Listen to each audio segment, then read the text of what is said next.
আজকে আমি বেদব্যাসের জন্মবৃত্তান্ত সম্বন্ধে কিছু বলতে যাচ্ছি। কৃষ্ণ দ্বৈপায়ন ব্যাসদেব ভারতীয় ধর্মীয় জীবনের গুরুরূপে পূজিত হন। তার জন্ম হয়েছিল শ্রাবণ মাসের পূর্ণিমা তিথিতে। তাই শ্রাবণ পূর্ণিমাকে গুরু পূর্ণিমা রূপে পালন করা হয়। ভারতের শ্রেষ্ঠ মহাকাব্য মহাভারতের রচয়িতাও ছিলেন তিনি।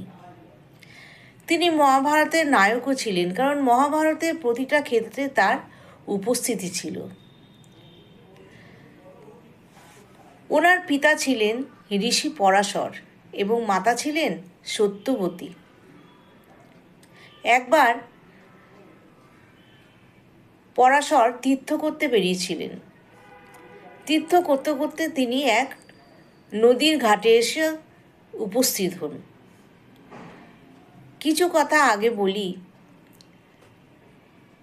বেদব্যাসের মাতা ছিলেন সত্যবতী। তিনি ছিলেন রাজার কন্যা, কিন্তু তার জীবন ছিল বড় কষ্টের। তিনি রাজার কন্যা হলে কি হবে, তিনি প্রতিপালিত হয়েছিলেন দাসগৃহে। যমুনা নদীর তীরে সেই দাস রাজ্যের একটি কুটির ছিল, সেখানেই তিনি লালিত পালিত হয়েছিলেন। খুব কষ্টে তার দিন কাটত এবং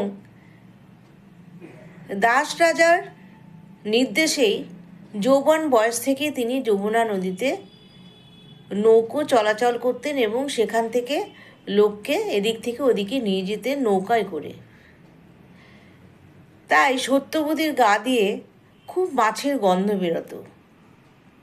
এদিকে রাজা পরাশর অর্থাৎ ঋষি পরাশর একদিন তীর্থ করতে করতে সেই যমুনা নদীর তীরে এসে হাজির হন।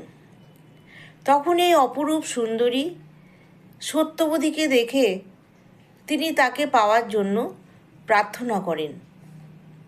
অবশেষে পেয়েও ছিলেন। তখন সত্যবতী ঋষি পরাশরের কাছে তার মনের দুঃখের কথা সমস্ত বলেন। তখন পরাশর বলেন যে, তোমার গায়ে মাছের গন্ধ, কিন্তু আমি তোমাকে বর দিলাম, আমার বরে তোমার গায়ে পদ্ম গন্ধ হবে। তাই সেখান থেকে তার নাম হয় পদ্মাবতী। আর এদিকে সেই যমুনা নদীর তীরে কিছুক্ষণের মধ্যে তাদের মিলনে জন্ম হয়েছিল একটি পুত্র সন্তান। সেই পুত্র সন্তানই ছিলেন ব্যাসদেব। যমুনা নদীর তীরে তার জন্ম হয়েছিল বলে তার এক নাম হচ্ছে দ্বৈপায়ন এবং তার গায়ের রং কৃষ্ণবর্ণ ছিল।